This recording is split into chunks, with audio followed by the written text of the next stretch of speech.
Hey everyone! In today's video we are looking into some of the strangest, most eccentric figures of America's Gilded Age. From snake-rowing adventurers and secret millionaires, to notorious misers and reclusive heiresses, their lives were filled with mystery, extravagance and obsession. So, join me as we explore all of this and much more. Now, let's go back to the Gilded Age. Aimée Crocker was an American heiress, mystic and adventuress who caused a sensation for her fascinating, uninhibited and lascivious lifestyle. She spent most of her fortune travelling the world, and claimed to have married over 12 times. But was her life all party and pleasure? Or was there a dark secret behind the tale of this eccentric heiress? Join me to find out. Aimée Isabella Crocker was born in the city of Sacramento in California on the 5th of December 1864. Her first name was originally spelled Amy, A-M-Y, though she began spelling it as A-I-M-E-E in later years to sound more avant-garde. She came from a large family, in which she was the 6th of 7 children. She received an elite education by the standards of the time, but we must remember that this was a society still in development in California in the 1860s and 1870s. The United States had only acquired the region from Mexico in 1848, at the end of the US-Mexican War, and large-scale Western settlement kicked off a year later following the discovery of gold seams in the region. Aimée's story must be understood in light of her privileged background. The Crocker family were extremely wealthy. Her father was Edwin B. Crocker, a prominent lawyer and sometime politician from New York, who moved his family out to Sacramento in the mid-1850s, not long after marrying his second wife, Aimée's mother, Margaret Rhodes. Edwin's brother, Aimée's uncle, was Charles Crocker, who subsequently became one of the so-called Big Four investors, who financed the creation of the first transcontinental railroad. In the 1860s, this laid down railway lines from Iowa in the Midwest all the way to San Francisco, thus connecting the US rail network from the Atlantic all the way to the Pacific. Edwin acted as legal counsel to the Big Four in the company and was given shares, so he became an extremely wealthy man. When he died in 1875, Aimée was just 10 years old, and she inherited $10 million from him, a sum equivalent to upwards of $300 million in today's money. Thus, during her life, Aimée never had to worry about money. One of the most defining aspects of Aimée Crocker's life, and certainly one which generated an abundance of press speculation, was her tumultuous and colourful love life. This started early. As a teenager, Aimée's attraction to boys concerned her mother, and she soon shipped her wayward daughter off to Europe, thinking that some old world influences might cure her of her maladies. It had just the opposite effect. While attending an elite school in Germany in the early 1880s, Aimée began a fling with a German prince, one which resulted in her first marriage proposal. Yet, the wedding was avoided when Aimée eloped with a Spanish bullfighter. It was an early statement about her freewheeling style and chaotic personal life. Back in California, after her first overseas adventure, Aimée married Richard Porter Ashe in 1882, when she was just 17.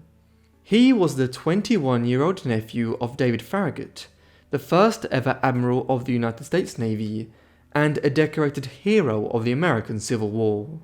But the marriage was a dramatic one from the beginning. During their honeymoon, a train they were on derailed, leading to an emergency abandonment of the carriages. A year later they had a child named Alma, who became the source of a bitter divorce battle as their marriage collapsed on the back of Ashe making hugely speculative financial investments and losing a vast sum of money gambling in the mid-1880s. The court proceedings made national news. Eventually, the judge found in favour of Richard, claiming he was the less irresponsible of Alma's two eccentric parents.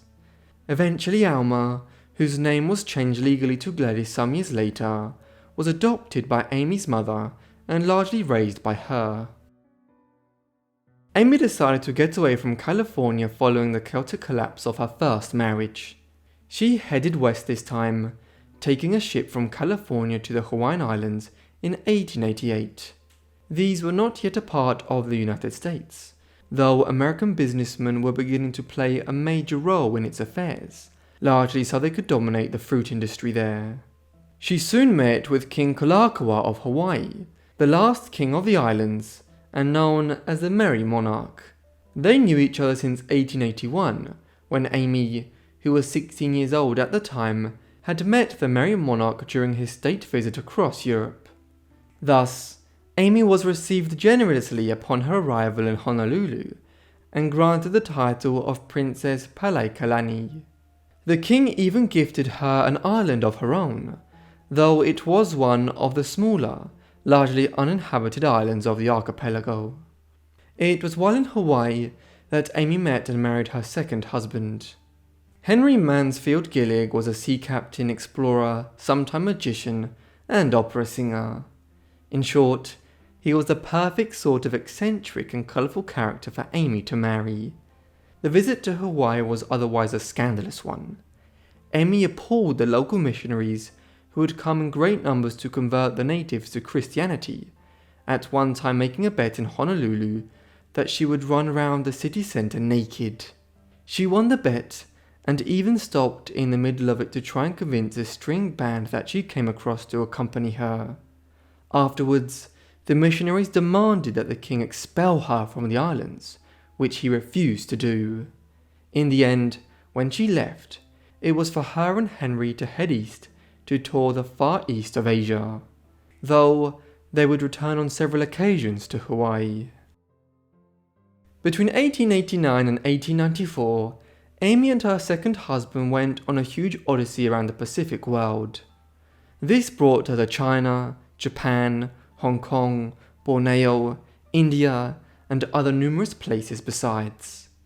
If her own accounts of these years, written in her memoir and several other pieces she wrote, are to be believed, and no one has ever presented evidence to suggest that she was anything other than truthful in her recollections, then she had some bizarre adventures during this time, avoiding some cannibalistic headhunters in the East Indies, experiencing overzealous knife throwers in the city of Shanghai in China, and even allegedly surviving a poisoning attempt in Hong Kong.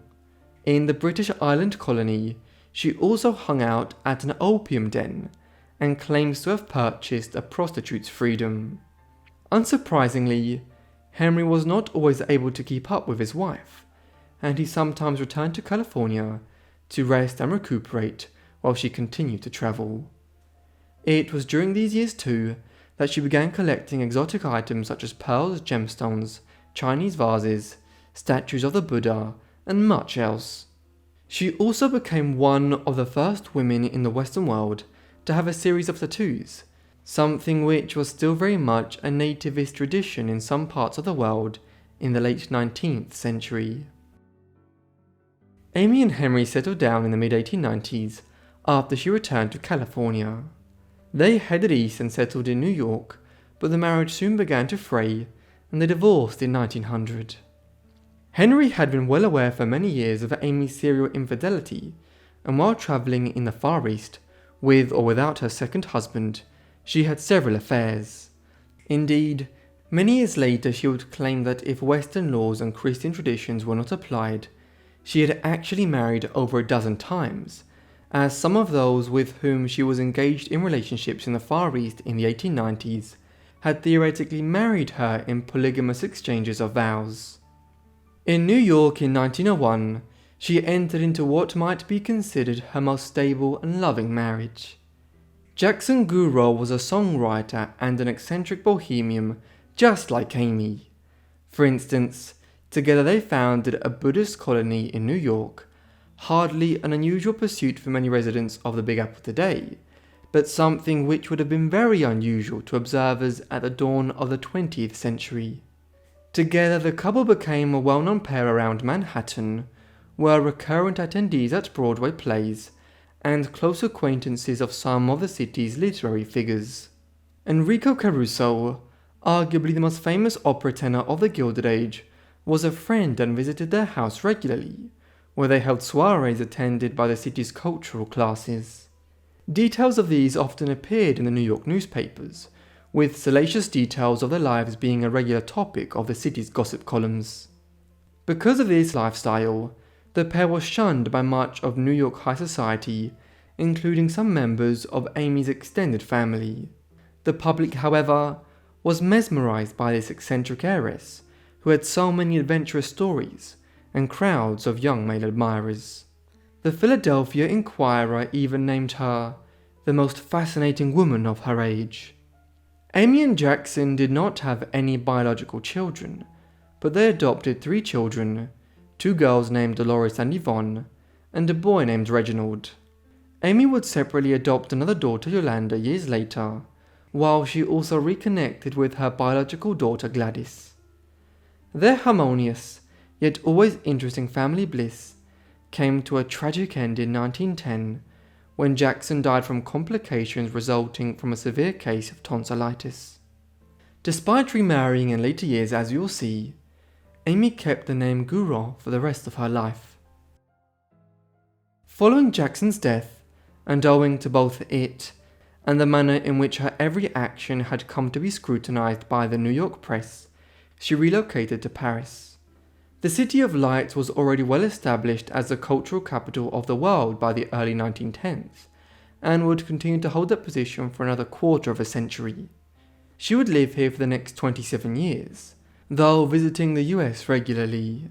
Some of her many acquaintances in the French capital included the painter Henri Matisse, the sculptor Auguste Rodin, and the writer and general literary critic Jean Cocteau, while also doubtlessly crossing paths with other American expats in Paris in the 1920s, such as Ernest Hemingway, Gertrude Stein, and F. Scott Fitzgerald.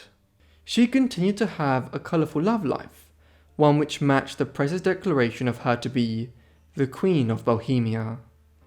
With all this attention about her fascinating lifestyle, she would later write, "I believe absolutely that living, in the completest sense of that word, discovering the full beauty of living and plunging oneself utterly into the human beings that swarm through this life, is a pure art. It is, I honestly think, the highest artistic accomplishment we can hope for. All the recognized arts, your paintings, your sculpture, your music, your books, all those things are only the symbols of that higher art, living." In the mid-1910s, her home in the city, nicknamed the House of Fantasy, became a refuge for Russian aristocrats fleeing the outbreak of the Russian Revolution and the rise of the Soviet Union back home. She even married 2 such émigrés, the first being the young Prince Alexander Miskinov in 1914. This would cause a huge international scandal, as he ended up having an affair with her adoptive daughter Yvonne, who was just 15 years old at the time. Following this, Aimée quickly sued for divorce. The marriage ended in 1916, and it would be another 9 years until she married her next suitor, Prince Mstislav Golitsyn. She was in her early 60s when she married the 26-year-old Golitsyn in 1925.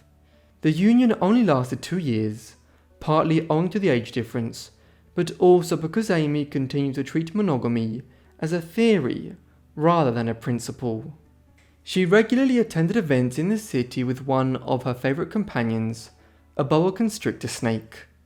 On occasion, she socialised with Aleister Crowley, already by then a well-known proponent of magic, esoteric knowledge, and a libertine lifestyle. Apparently, Crowley would propose to Aimée nearly every time he saw her or wrote to her, and maintained a graphic description of their decade-long liaison in his journals. After her final divorce in 1927, Aimée did not remarry. She continued to live in Paris for many years, though the city began to lose its status as the global centre of bohemianism in the 1930s after the Wall Street crash and the Great Depression brought the debauchery of the 1920s and the jazz era to an end. She gradually began spending more time back home in the United States in the 1930s, and it was during these years that she began compiling her reflections on her life into a book-length memoir. This was published in 1936 under the title "And I'd Do It Again." It provides a striking account of her life, the often bizarre situations she found herself in, and her uncompromising approach to life. It makes for good reading, even nearly a century later. By the time "And I'd Do It Again" was published, Aimée was largely living back in New York City. Her health was declining, and she was now into her 70s. She died on the 7th of February 1941, aged 76. Her remains were taken to California, where they were interred in the Crocker family plot in the city's historic cemetery. Having requested cremation, her remains were placed in an urn along with those of her third husband, the only one of her marriages which didn't result in divorce, as he had died while married to her. Unsurprisingly, given her eccentric life, something had to happen even in death, and the urn was stolen some time after her internment there. Helen Frick, the Steel Empire heiress, lived a life marked by heartbreak, privilege and passion. She was fiercely independent and often at odds with society. Despite this, she dedicated her life to art, philanthropy, and preserving her family's legacy, often from the shadows. So join me as we discover the secrets of Helen Frick's forgotten life. Helen Frick was born on the 2nd of September 1888 in the city of Pittsburgh in Pennsylvania in the United States. Her father was Henry Frick, the chairman of the Carnegie Steel Company, one of the most important businesses in America and the world at the time. Frick had founded the company with Andrew Carnegie, the Scottish-born American industrialist who led the immense growth of the American economy in the second half of the 19th century, along with other figures like Cornelius Vanderbilt and John Rockefeller. From amongst these leading industrialists of the Gilded Age in the US, Frick was probably the most controversial on account of his reputation as a strikebreaker and anti-union campaigner. The most infamous moment in this came in 1892, when Helen was 3 years old, and her father violently suppressed the Homestead strike near Pittsburgh, during which 10 people were killed and dozens were injured.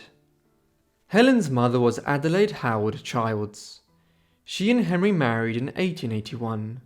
Their union resulted in 4 children, a boy, Charles Frick, in 1883, Martha Howard in 1885, Helen in 1888, and Henry in 1892. The family life was extravagant, living between mansions in Pittsburgh in Massachusetts and later in Manhattan, but it was also troubled in some respects.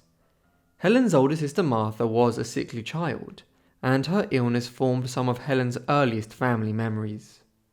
Henry obtained the best doctors in the country to try and cure her, but nothing helped. Apparently, when Martha was 2 years old, she swallowed a pin during a family trip to Europe.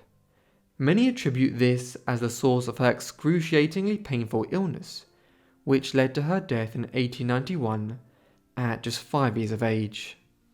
The following year, Helen's baby brother, Henry Jr., died at just 3 weeks old in 1892, in the middle of the Homestead strike. Thus, Helen would grow up with just one sibling, her older brother Childs.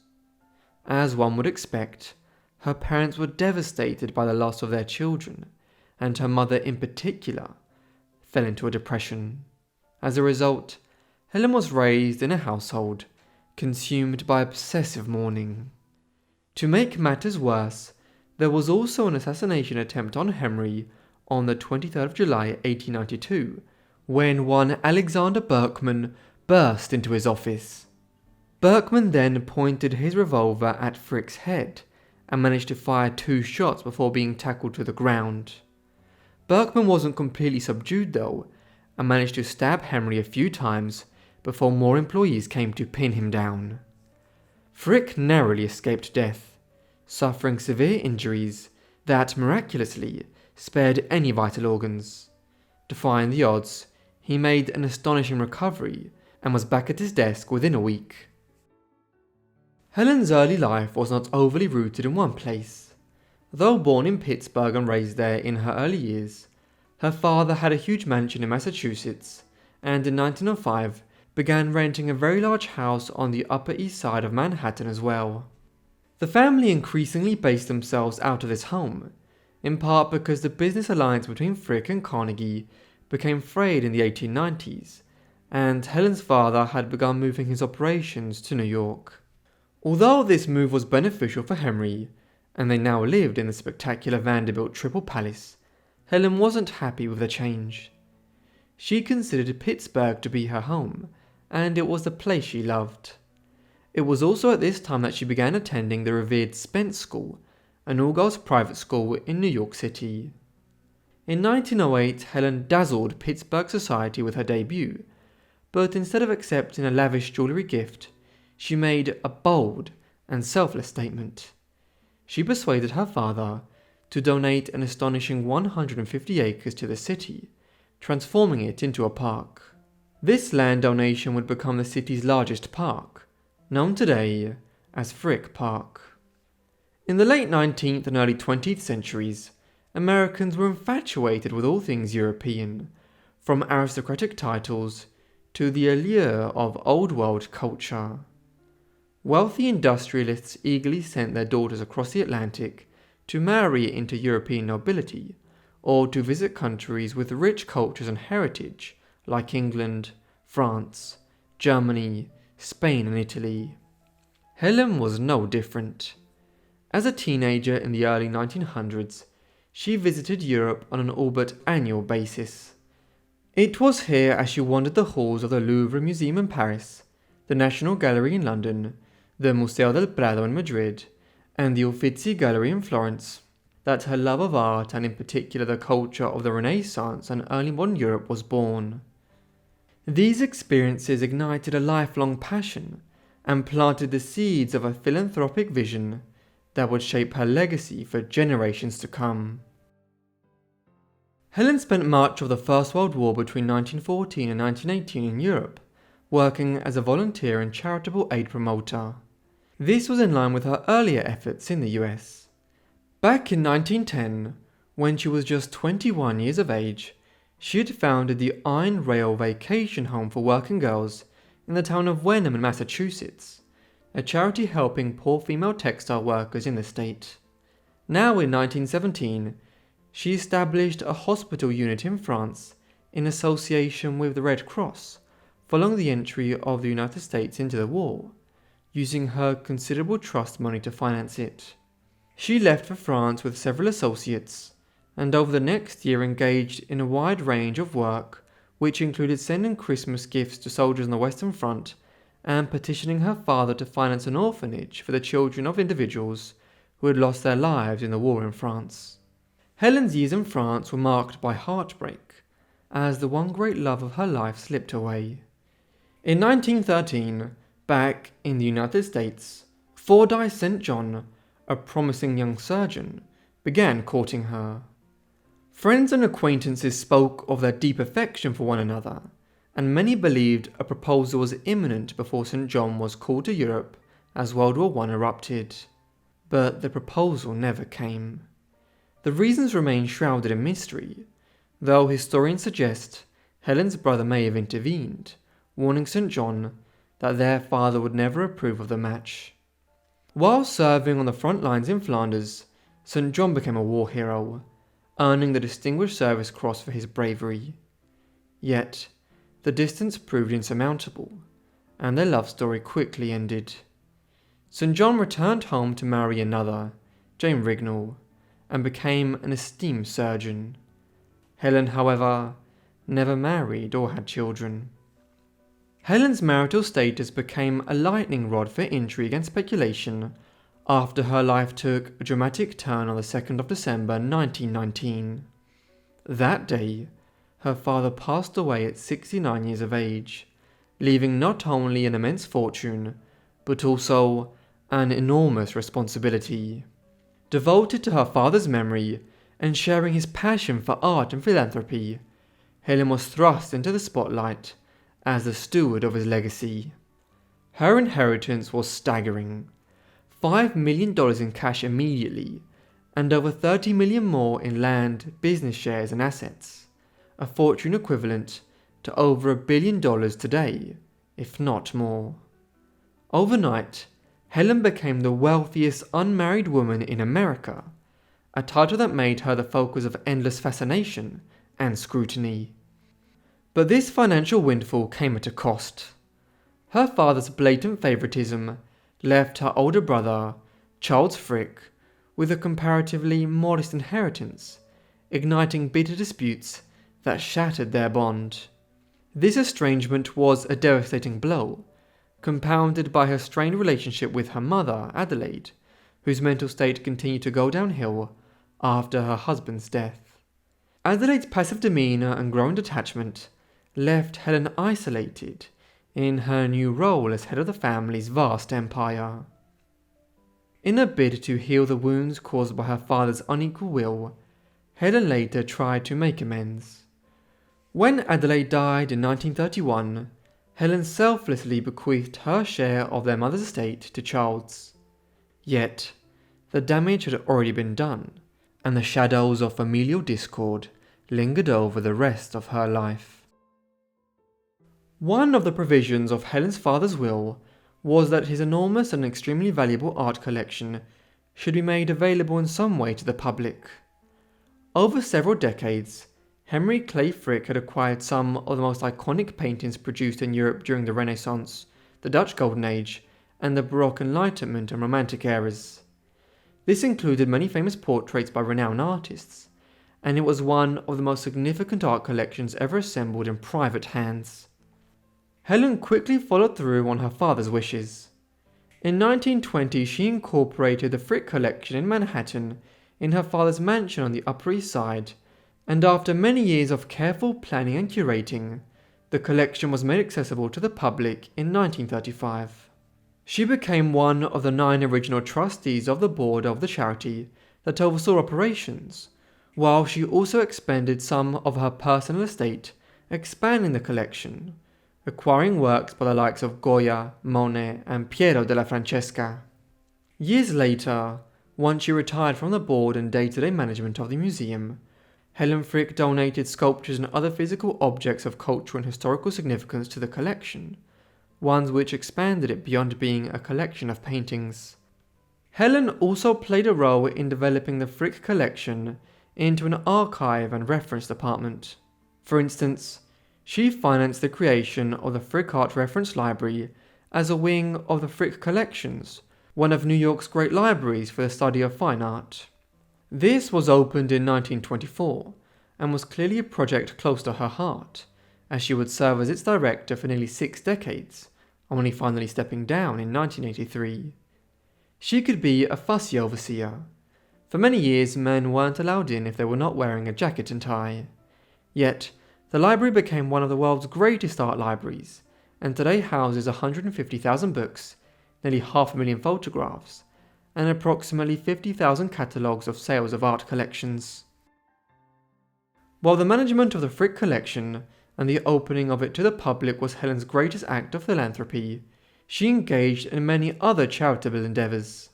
For instance, in the 1950s, she donated the majority of a large estate that she'd inherited in Westchester County in New York in order to create the Westmoreland Sanctuary. Today it functions as a publicly accessible nature reserve, popular for hiking, with summer camps and a restored 19th century church that acts as a nature centre. At home in Pittsburgh, she worked with the University of Pittsburgh to fund the creation of a Department of Fine Art, where courses were taught on European art. She also established a separate museum in her hometown, the Frick Art Museum.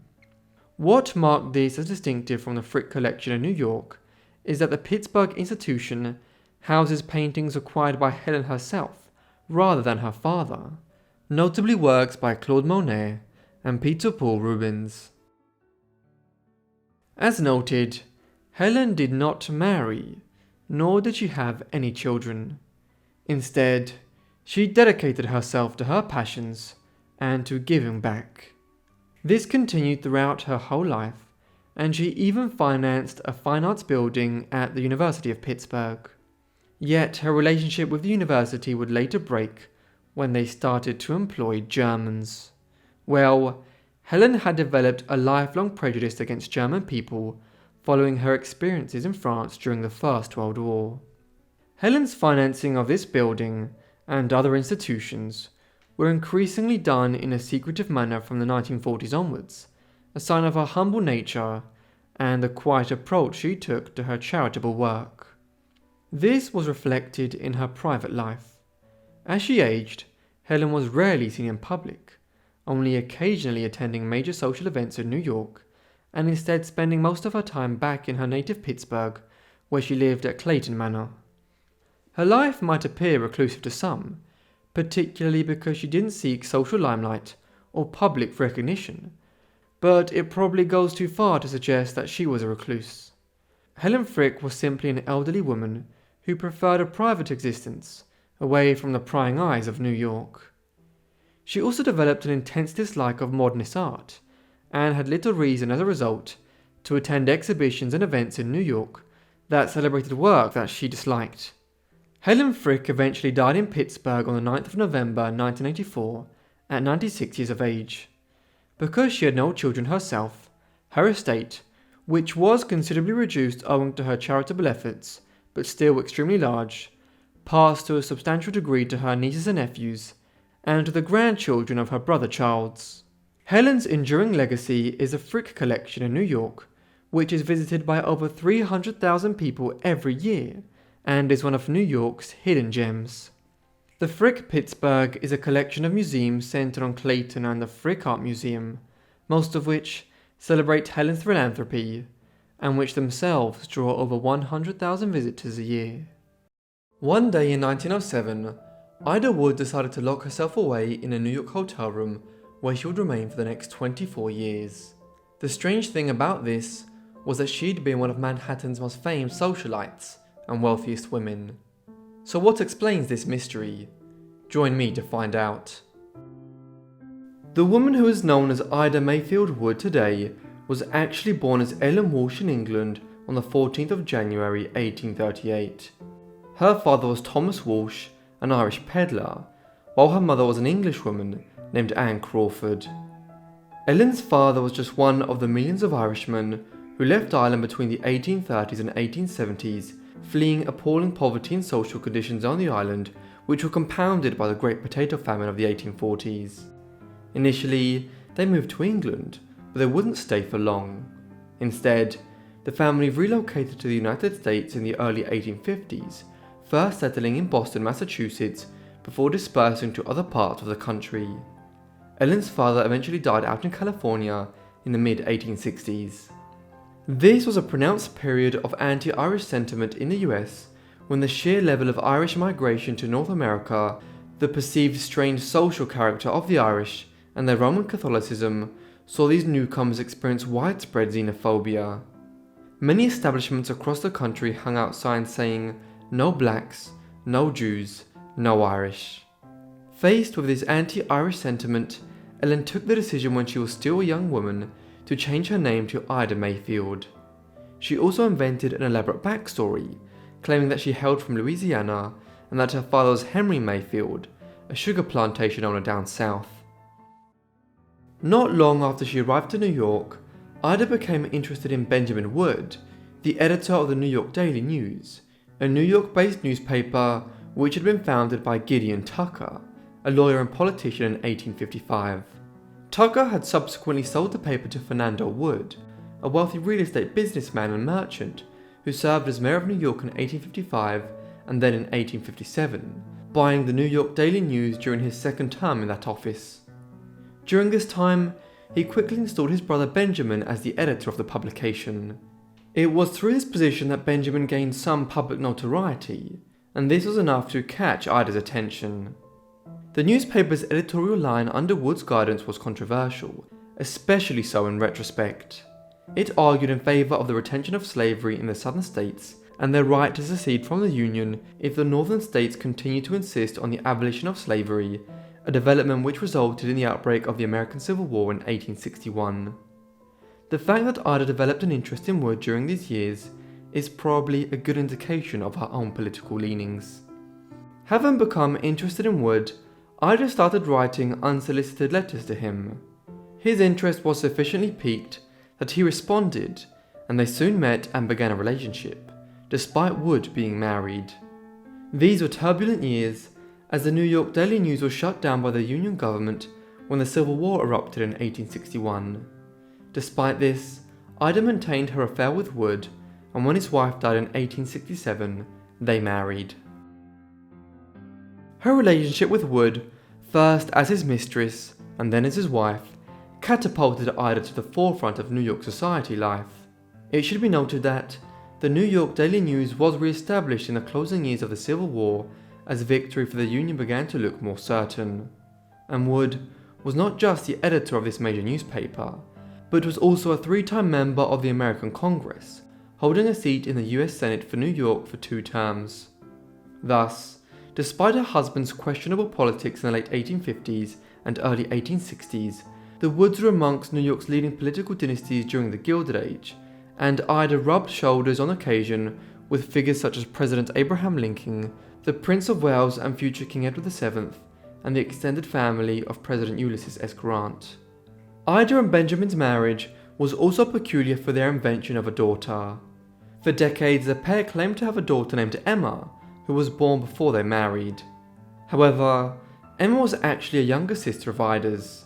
The exact motivations for this deception are unclear, though it was surely to do with Ida's ongoing efforts to cover up her Irish background.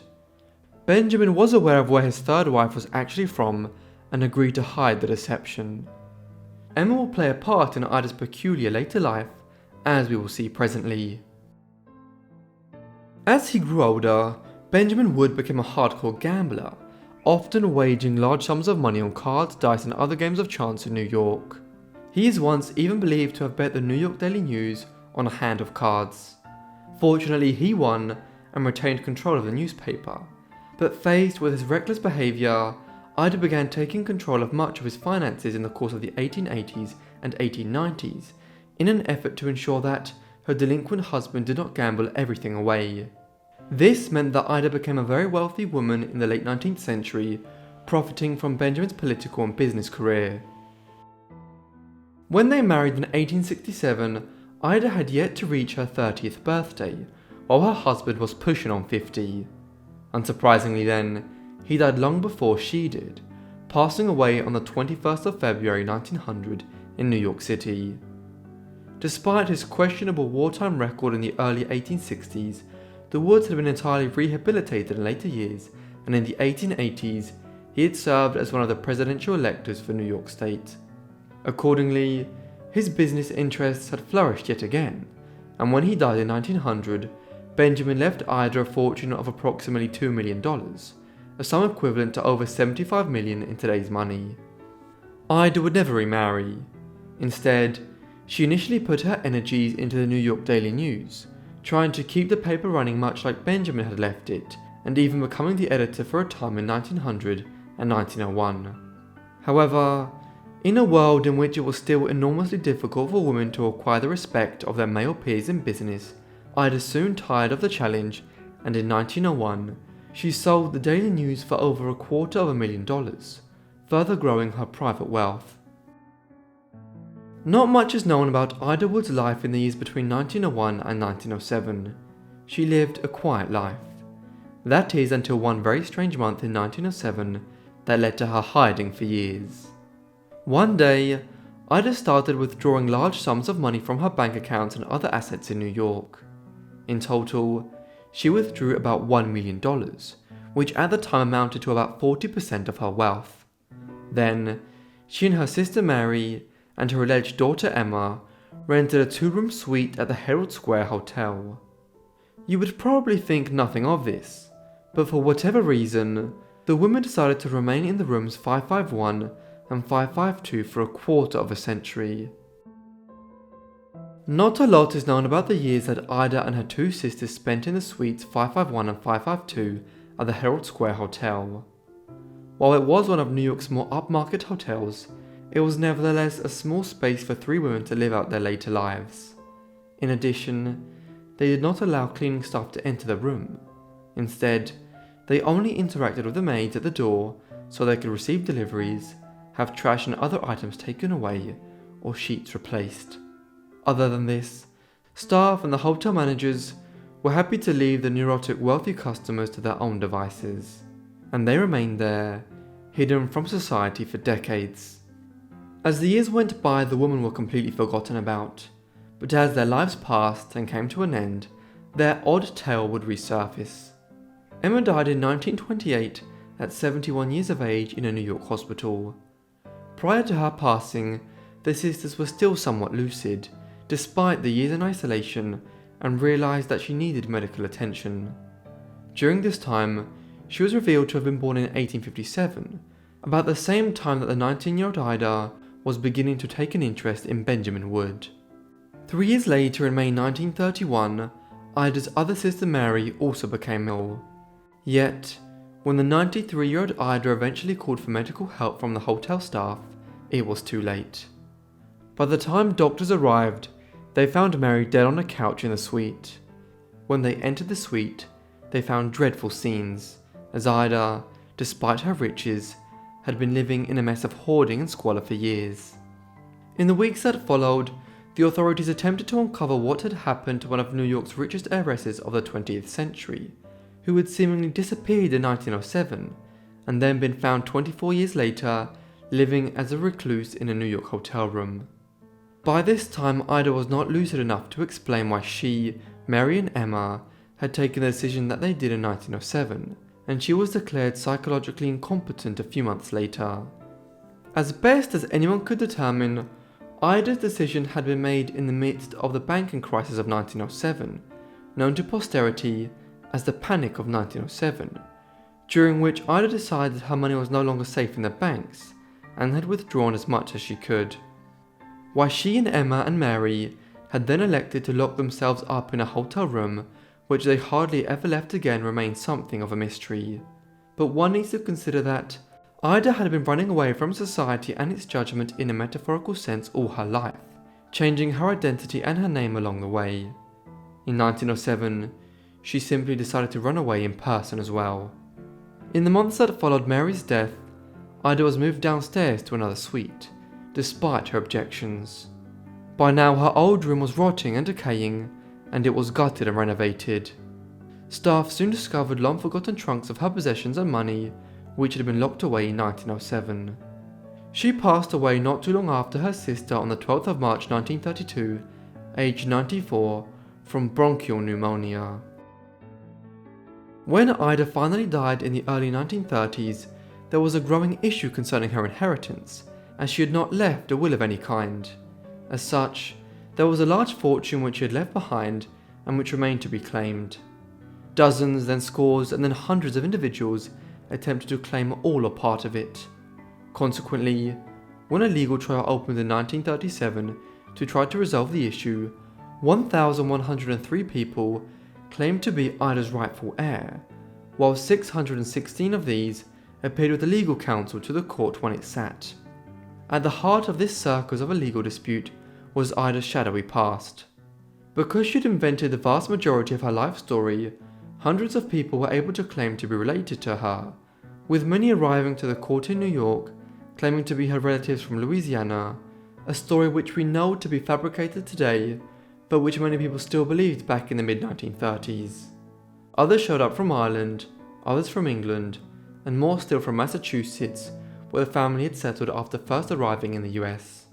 There were even petitioners from out west in California who claimed to be family relatives. Eventually, the judge and his staff in New York managed to whittle the number of petitioners down to 22 applicants, who seemed to have clear evidence of being related to Ida in some way. Eventually, in March 1939, 2 years after the case began, and 7 years after Ida's death, a ruling was finalised which divided her fortune between 10 individuals, all of who were first cousins of Ida and grandchildren of her aunts and uncles.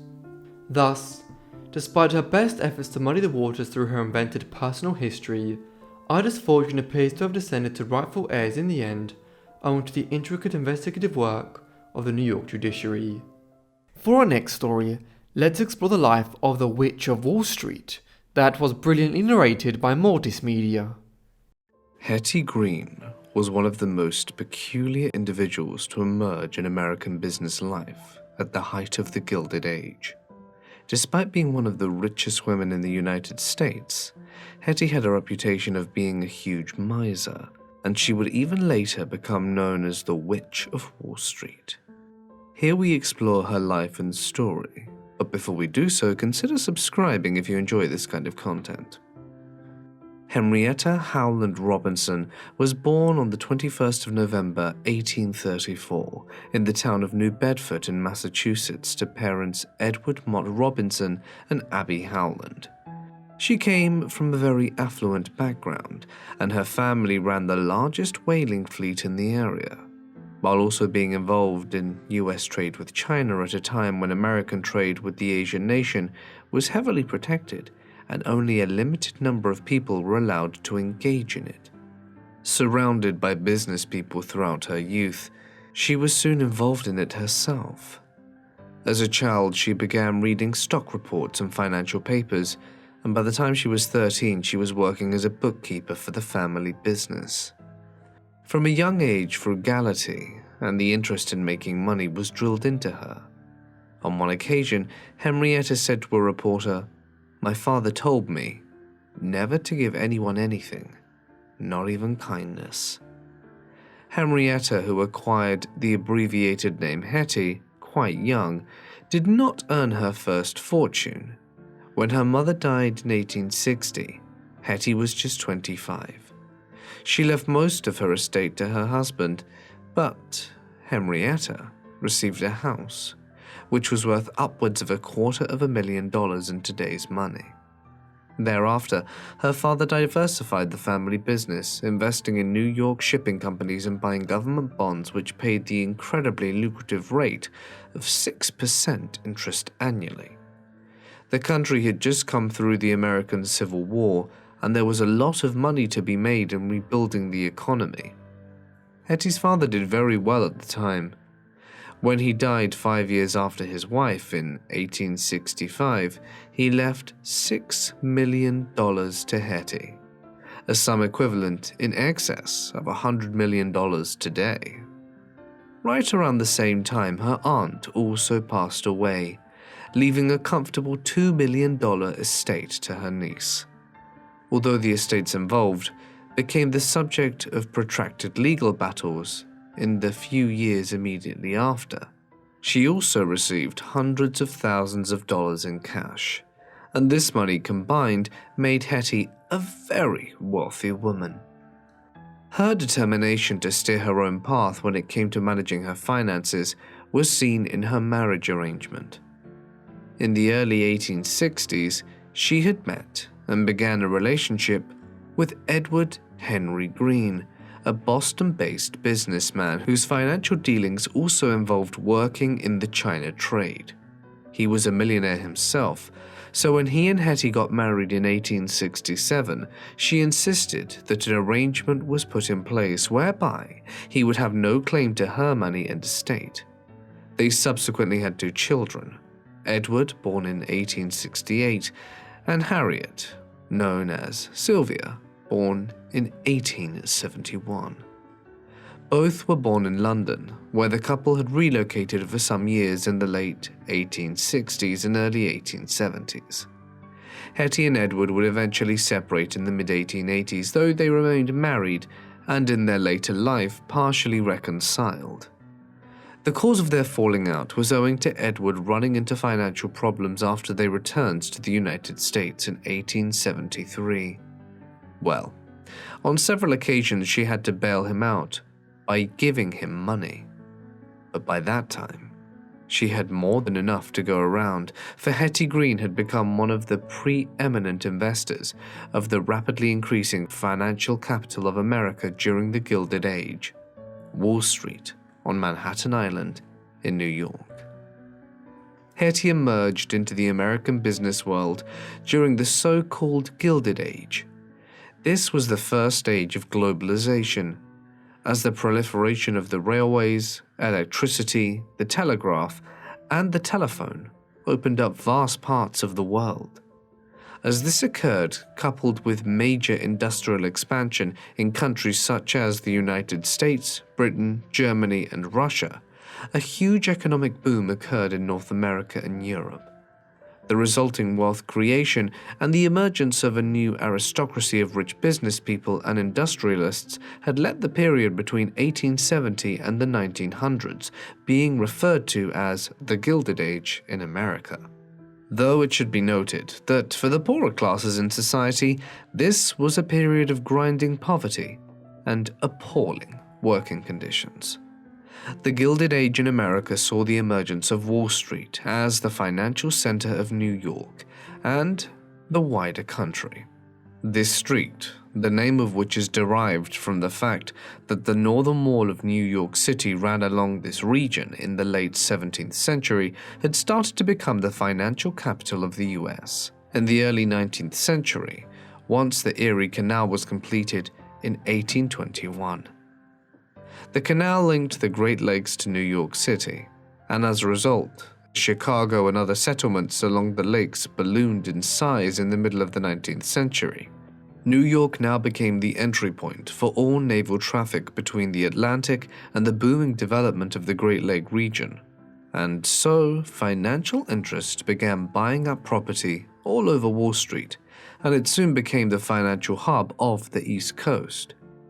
In the course of the 1860s and 1870s, high influential companies and business people such as J.P. Morgan, John D. Rockefeller, the American Tobacco Company, General Electric, and Charles Dow, among others, established business interests here. Consequently, Wall Street entered into a period where mere mentions of its name became synonymous with talk of American financing and business. This was epitomized in 1889 when the Wall Street Journal went into circulation as the paper on record on stock reports and finance. This was the Wall Street that Hetty Green began making her presence felt in during the last quarter of the 19th century. Even when the Greens had been living in London, Hetty had begun investing in American bonds traded on Wall Street. She originally invested the interest which accumulated from the estate her father had left her as she plowed this money into railroad bonds at the time when the country was being rapidly connected by railway lines. She also purchased an extensive amount of greenbacks. This was emergency money, which the Union government had printed in large quantities between 1861 and 1865. To pay for the huge spending necessitated by the Civil War with the Southern Confederacy. These greenback dollars had depreciated in value in years that followed, but Hetty continued to hold them in large quantities.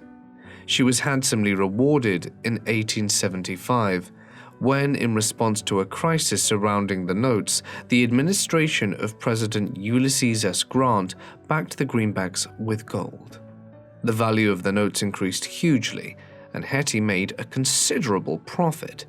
This was all part of her wider investing philosophy, which was to buy when things are low and nobody wants them, and keep them until they go up and people go crazy to obtain them.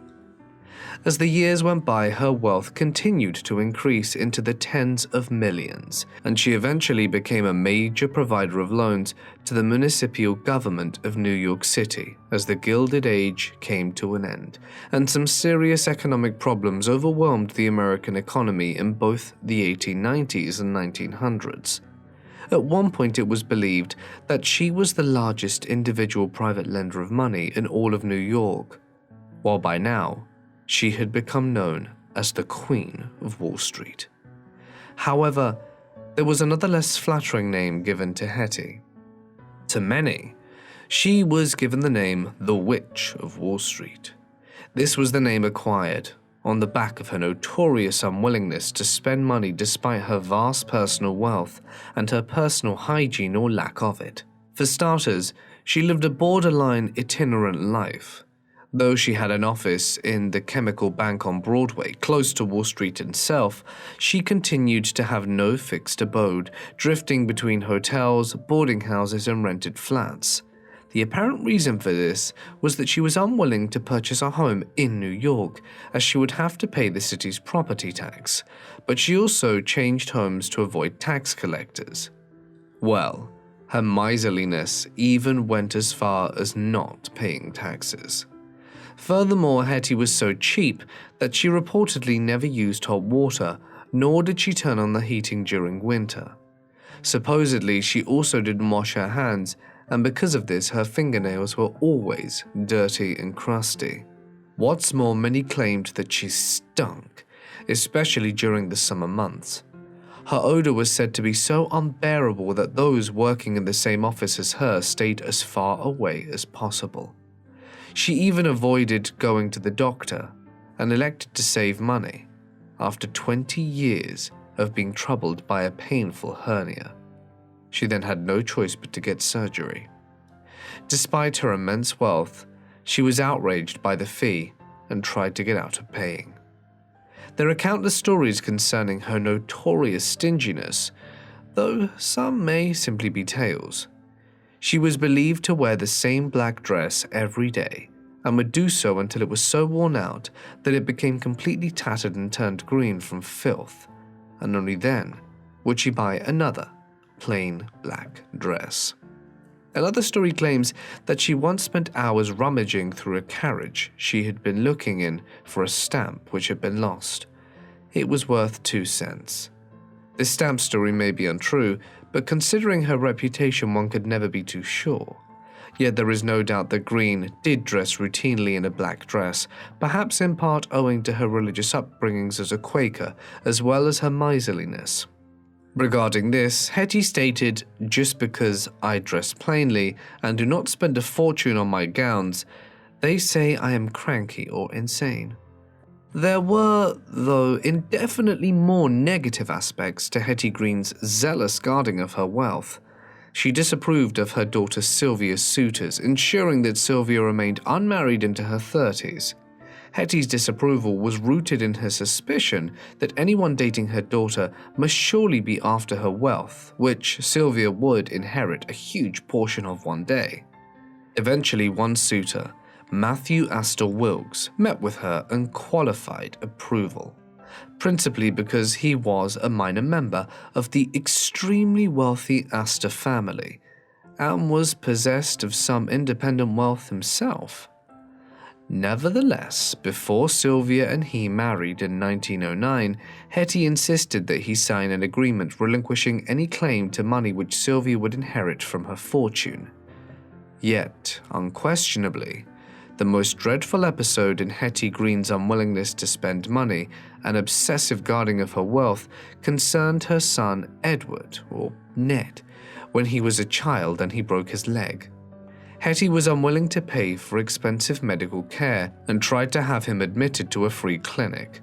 However, she was recognized by the administrators of the clinic, who refused her service on the basis that free clinics at the time were reserved for the poor and lower middle classes, whereas the Queen of Wall Street could easily afford to pay for the best medical care in New York City. Unperturbed at this rebuttal, Hetty determined to treat her son's injury herself.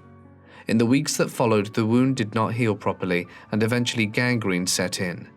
Ned's leg had to be amputated, and he used a prosthesis made out of cork going forward. Despite this incident, he worked for his mother in later years, and after a long period spent managing her business affairs in Texas and Chicago, he returned to New York. She spent her final months living with him, finally having a fixed abode. She died on the 3rd of July 1916, aged 81.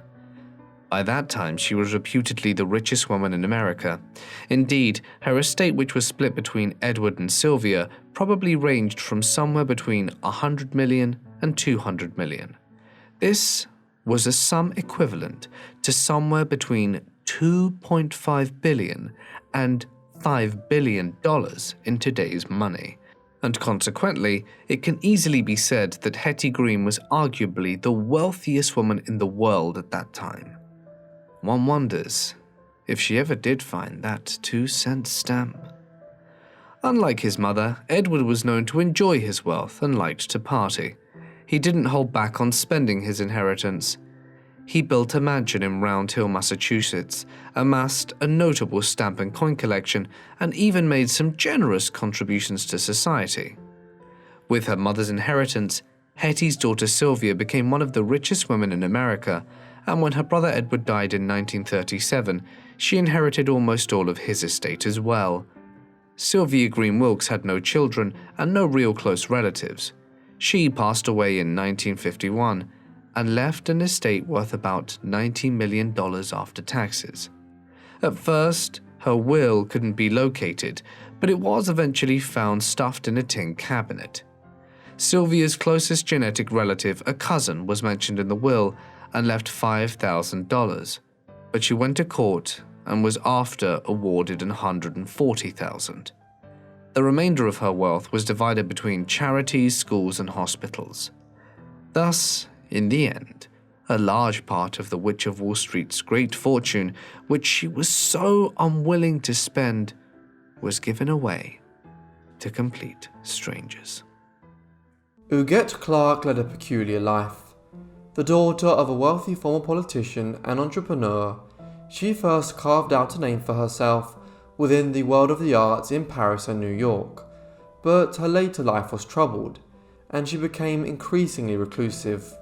Moreover, the circumstances of her death became highly contentious, for Clark had a fortune to bequeath. Ugette Marcel Clark was born on the 9th of June 1906 in the city of Paris in France. Ugette was the second eldest daughter of William A. Clark, while her mother was Anna Eugenia Clark, William's second wife. Her father, who was nearing his 70th year at the time of Ugette's birth, was a leading figure of American life in the early 20th century. He had earned a fortune during the westward expansion of the United States into Montana and other regions from the 1860s onwards, and had then used the money earned to diversify into railway construction during the railroad boom. From there he had moved into politics, becoming a senator for Montana in the 1890s. Accordingly, Ugette was born into one of the richest and most powerful families in late Gilded Age America. Ugette spent her early life living in Paris, as the Clarks associated with some of Europe's high society. For instance, in 1911, she was present with her family at the coronation of King George V of Britain. She was, though, soon sent back to America to be educated at the Spence School, an all-girls private school in Manhattan, New York, in the early 1910s. Here, she resided along with several other members of her family at the Fifth Avenue house, an enormous 6-story, 121-room building, which was believed to be the largest single-ownership house in New York City at the time. When she was born in 1906, Ugette had many siblings and half-siblings. Her father had 7 children from his first marriage, and though 2 of these had died in infancy, 5 lived beyond childhood, although another, Paul Clark, died in his late teens in 1896. Thus, Ugette had 4 half-siblings, Mary, Charles, Catherine and William, each of whom were approximately 30 to 40 years older than her. In addition, Ugette had 1 full-blood sibling, a sister Andrée, who was born 4 years before her, but who died young as well from meningitis in 1919. The familial arrangement was significant, for the patriarch of the family was aging, and his fortune would soon be inherited by his children. This fortune was very considerable, for Clark had continued to develop his business interests, expanding in the 1900s and 1910s into additional mining operations and in the development of Las Vegas in its early days as a stop-off point for travelers on the way out to Los Angeles. Thus, when he eventually did die on the 2nd of March 1925 in New York City, his wealth was estimated to be approximately $300 million. Adjusted for inflation, this would be the equivalent of over $5 billion today. Thus, Clark's children stood to inherit vast riches when he passed away. Ugette certainly did not follow her father into either business or politics once she had acquired her share of his estate following his death in the spring of 1925. This is believed to have been in the region of $50 million, as her father split his fortune roughly equally between his wife and 5 living children. Ugette was content to engage in philanthropy and develop her interests in the world of the arts and fashion. For instance, in the late 1920s, she spent some $50,000 on having a saltwater pond drained at her villa Belos Guardo in Santa Barbara in California for use as a bird refuge, one which she named the Ugette Clark Bird Refuge in honor of her sister, who had died a decade earlier. Clark had ended up living briefly out in Santa Barbara after marrying one William MacDonald Glover, a law student whom she had met in New York while they were both studying. They were wed in August 1928, but the union did not last long, and they divorced a week short of their first wedding anniversary. Thus, she soon headed back to New York and installed herself in an apartment on Fifth Avenue. Here, her aesthetic senses were soon being put on display.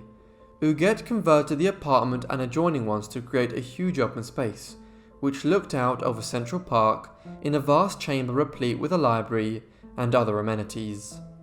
Throughout the 1930s, Ugette engaged somewhat with East Coast society, displaying some of her paintings in a show at the Corcoran Gallery of Art in Washington, D.C., and attending fashion shows in New York.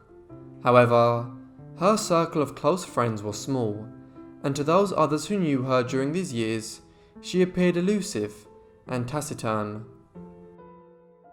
As the years passed, Ugette became more and more reclusive. She continued to spend money, but often on initiatives which she never visited or to which she donated anonymously. For instance, a mansion was built by the bird refuge out in Santa Barbara during the 1930s, and Ugette continued to pay tens of thousands of dollars every month to maintain everything there, but she very rarely visited. This reclusiveness intensified following the death of Ugette's mother in 1963, with whom she had lived in New York for most of her adult life. Thus, for much of the 1960s and 1970s, she gradually became an ever more distant figure within New York. Much of this was owing to an increasing distrust of strangers. Ugette had never remarried and had no children, so she began to view everyone in her later years as someone who was potentially trying to inveigle their way into her good graces to benefit from her will. She may not have been entirely incorrect in such a concern, but her methods were paranoid in the extreme. For instance, she increasingly preferred to speak in French to hide what she was saying from those around her. By the late 1980s, Ugette had become an almost mythical figure in New York, almost never seen or heard from, and then in such a limited way that many people believed that she was actually dead, a not inconceivable situation given that she was 80 years old in 1986. Nevertheless, Ugette was alive, though hardly well. By the late 1980s, she had become very frail and was suffering from numerous ailments, the worst being the presence of cancerous lesions on her face which had left her disfigured. Ugette had refused to seek treatment for her conditions, an eventuality which would have forced her to leave her apartment for a prolonged period to visit a hospital, but by 1991 the situation was such that there were no other options. Thus that spring, she was admitted to the Doctors' Hospital of the Upper East Side in Manhattan. There, her physicians gave a sobering account of her condition. Ugette's face had to be operated on and reconstructed. Such was the damage done to it by her refusal to have the lesions treated. Indeed, she had not been to a doctor in 2 decades, and it looked as though she rarely if ever ate. Also, her mental condition was very poor, often seeming as though she was unaware of her surroundings and those that were conversing with her. Following her surgery and recovery, Clark's doctors advised that she could head home to her apartment, but Ugette had taken to her surroundings. Accordingly, she began paying the Doctors' Hospital nearly $1,000 per day for her to be allowed to stay in her hospital room. After, she was moved to Beth Israel Medical Center, and she took up an 11th room floor there, overlooking Central Park, and began paying private nursing staff to care for her. As a result, Ugette Clark would spend the last 20 years of her life living in hospital, but with effectively her own semi-private wing overlooking the park her apartment had towered over for half a century. And curiously enough, the change of surroundings seems to have done her well. Over the years, her health and mental state improved considerably, as noted by her physicians in intermittent reports, though she remained highly eccentric nonetheless. What was curious about all of this is that Ugette did not bother to check in with any of her large number of staff members from her apartment on Fifth Avenue, the estate out in Santa Barbara in California, or a mansion she had bought back in the 1950s in Connecticut, but never actually lived in. In these various residences, staff members continued to receive their pay and continued about their work in maintaining the properties, but they had no idea where their employer was, or what had happened to her. Meanwhile, Ugette was hard at work spending most of her vast fortune before she died. Lavish sums were given in gift to individuals. A close lifelong friend of hers received $10 million. This may have been above board, but the fact that one of Ugette's private nurses at Beth Israel Medical Center, Hadassah Perry, received over $30 million in cash bequeaths and gifts seems like some element of exploitation was occurring. Then again, Ugette was a difficult woman not to get gifts from in her later years. On one occasion, she gave the repairman who fixed her television in her hospital room $25,000. Ugette finally died on the 24th of May 2011 at the age of 104. There was an immediate controversy surrounding her wealth and estate. For instance, it was revealed that Ugette had owned several very valuable paintings by numerous famed 19th and early 20th century French Impressionist painters, such as Edgar Degas and Claude Monet. Some of these had disappeared from her mansions in the years that she was residing in hospital. However, the greatest controversy surrounding Ugette's will was the dispersal of the $300 million fortune which she possessed at the time of her death. Originally, a will was presented in court which demonstrated that Ugette had wished to give away approximately 3/4 of her fortune to various charities. Some $30 million was then reserved for her private nurse, Hadassah Perry, on top of the $13 million or so of gifts and money which Ugette had granted her when she was still alive. Other stipulations allowed for a bequest to her goddaughter, Wanda Steicher, and cash payments to some of her longtime servants in her apartment on Fifth Avenue. But it was soon revealed that prior to the finalization of this will, Ugette had actually signed off on another will altogether just weeks earlier. This had been enormously different to the second will, which was finally certified. The first will had allowed for Ugette to bequeath most of her fortune to her extended family.